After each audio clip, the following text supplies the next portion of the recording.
के आना है, शिक्षा मित्रों को, आशा बहुओं को, सफाई कर्मियों को, सबको इकट्ठा करने का काम किया जाता है।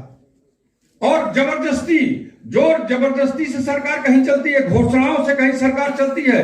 हमारा आपका बजट, हमारी आपकी गाड़ी कमाई का पैसा विज्ञापन में देना चाहिए। विज्ञापन में देने के लिए हम लोग टैक्स देते हैं।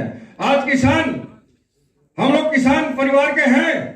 आज हमको 1100-1200 रुपए में धान बड़ा कष्ट के साथ हमें कहना पड़ रहा है, धान बेचना पड़ता है, कोई खरीदार नहीं है। सरकार केवल कहती है, कागजों में आंकड़ा बताती है कि ये इतने क्रय केंद्र चल रहे हैं, ये खरीदारी हो रही है, वो खरीदारी हो रही है। किसान आज भुखमरी के कगार पर है। जो आप देख लिए कितनी जर्जर है। अस्पताल, बिल्डिंगें तो बन गई है, लेकिन अस्पतालों में डॉक्टर नहीं है। बहुत इसके साथ हमें कहना पड़ रहा है, दुख के साथ कहना पड़ रहा है कि ये जो सरकार है, अपनी जिम्मेदारियों पर, जो जिनकी जिम्मेदारियां होती हैं, पहले उन जिम्मेदारियों का ये हिसाब दे दे, तब उसके बाद ये बात करें, विकास की बात करें। इनकी जो जिम्मेदारी है, इनकी जिम्मेदारी ये नहीं है कि समाज को बांट देना।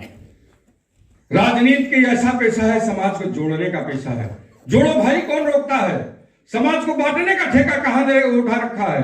आज सबको काम बांट दिया गया है। कोई विकास की बात करेगा, कोई मंदिर की बात करेगा। क्या हम लोग पुजारी, हम लोग भगवान के प्रति हमारी आस्था नहीं है? भगवान राम के प्रति, भगवान हनुमान के प्रति हमारी आस्था नहीं है? हम भी मंदिर के सामने जाते हैं तो ऐसे बड़े अदब के साथ, बड़े झुक करके शीश नवाते हैं। तो जो ये ठेकेदार तो नहीं हो गए हैं धर्म के, इसका जवाब देना होगा भाइयों। वक्त आ गया है, सजग रहिएगा। ये जैसे यात्राएं चला रहे हैं, हम लोग साइकिल चलाएंगे। हर बूथ पर जा जाकर के साइकिल के माध्यम से अपने लोगों को जागाएंगे, अपनी संख्या बढ़ाएंगे। एक ये जो पन्ना प्रमुख का इन्होंने नारा दिया है, पन्ने में जितने नाम हैं वोटर लिस्ट में, सबको जोड़ने का काम हमारा कार्यकर्ता करेगा। आज सोच के जाइए, और समय ज्यादा नहीं है। और ऐसी विचारधारा का शासन होना चाहिए जो सबको एक समान समझते हुए जोड़ने का काम करे। आज इसी की आवश्यकता है। हम आपको माननीय अध्यक्ष जी विश्वास दिलाने आए हैं कि एक कार्यकर्ता के रूप में जहां भी पार्टी का निर्देश होगा, हम लोग तत्परता से एक सहयोगी के रूप में हर बूथ तक पहुंचाने का काम करेंगे। मैं आपको भरोसा और विश्वास दिलाता हूं। और आने वाला समय हमारा है, लेकिन भाइयों, अति विश्वास में नहीं आना है। अति विश्वास खराब होता है। ऐसा प्रचार होता है, दुष्प्रचार भी होगा कि हमको नरमी से अपने कार्यकर्ताओं को सहेजने की, अपनी ताकत को बढ़ाने का काम करना है। यही मैं आपको बताने के लिए आया हूं। आज इस वक्त में अब ये इस युद्ध में अब युद्ध शुरू हो गया है और सारा दारोमदार आपके कंधे पर, हमारे कार्यकर्ताओं के कंधे पर है। आज इस लड़ाई को कैसे जीता जाएगा और जीतना हमारे लिए आवश्यक है, जिससे ये जो चीजें हैं जो आज समाज में भय व्याप्त है, रोज धमकाया जाता है। कहते हैं बुलडोजर चलाने के लिए क्या जनता ने वोट दिया था? विश्वास जीतने के लिए वोट दिया था। विश्वास से आज जनता की कसौटी से ये लोग हट गए हैं। आज इनको जवाब देना है। इन्हीं बातों के साथ मैं आप सभी का बहुत बहुत धन्यवाद देना चाहता हूं। साथ ही साथ आज बड़ी संख्या में समाजवादी पार्टी में बहुत ही वरिष्ठ समाज से जुड़े हुए लोग और बहुत ही प्रतिष्ठित परिवार से जुड़े हुए लोग आज पार्टी में शामिल हो रहे हैं।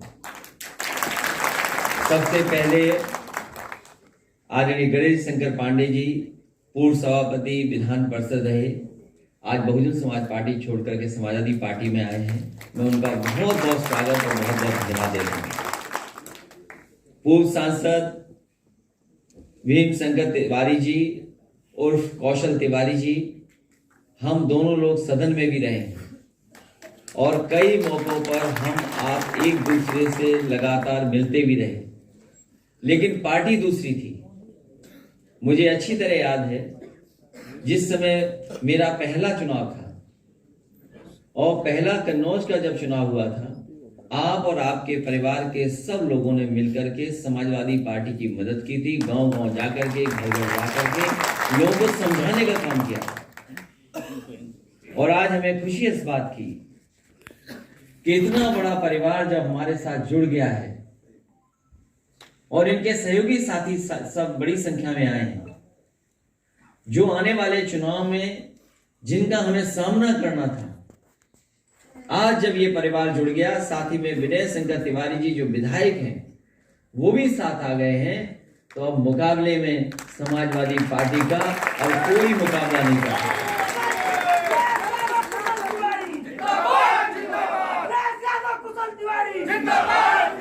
साथ ही साथ बड़ी संख्या में और साथी लोग हैं। संतोष पांडे जी, संजय दीक्षित जी, समीर त्रिवेदी जी, शिव कुमार निषाद जी, योगेंद्र शर्मा जी, जलालुद्दीन सिद्दीकी साहब जो कांग्रेस पार्टी छोड़कर के आए हैं, मैं उनका स्वागत करता हूं। विमल दुबे जी, नाम लेना संभव नहीं है क्योंकि जितने लोग यहां बैठे हैं मंच पे हमारे साथ सामने, इससे भी ज्यादा लोग हमें आज अपने पार्टी कार्यालय में दिखाई दे रहे हैं। पूरा पार्टी कार्यालय भरा हुआ है, कहीं जगह खाली नहीं है। सड़क पे भी लोग हैं जो आ नहीं सकते थे अंदर। हमें तो ये डर लगता है कि बुलडोजर सरकार कहीं इधर न देखे पार्टी कार्यालय। इसके सवाल से मुझे याद आ गई है कि कम से कम नेपाल को जोड़ने वाली सड़क जिसकी समाजवादी पार्टी ने मांग की थी कि 6 लेन बनना चाहिए, दिल्ली में, यूपी में उनकी सरकार है, डबल इंजन की सरकार, कब इस मार्ग को 6 लेन बनाएगी ये बता दें। अखिलेश जी, नरेश अग्रवाल जी ने कहा है कि लाल जो टोपी है वो क्रांति का प्रतीक नहीं है, वो हत्या का प्रतीक है। कौन बोल रहा है? नरेश अग्रवाल जो आपकी पार्टी में पहले हुआ करते थे, अब भाजपा में। सवाल ये है कि पार्टी चेंज होते ही विचारधारा कैसे बदल जाती है? उनका घर चेक करो, अभी भी लाल टोपी मिल जाएगी। अखिलेश जी, छिपा के रखी हो उन्होंने, पार्टी बदलनी पड़ जाएगी। अखिलेश जी 2018 के अखिलेश जी, बाबा मुख्यमंत्री जी को सावधान रहना चाहिए, जेब में रख के लाल टोपी मिलने न चले जाओ मुझसे। अरे अखिलेश जी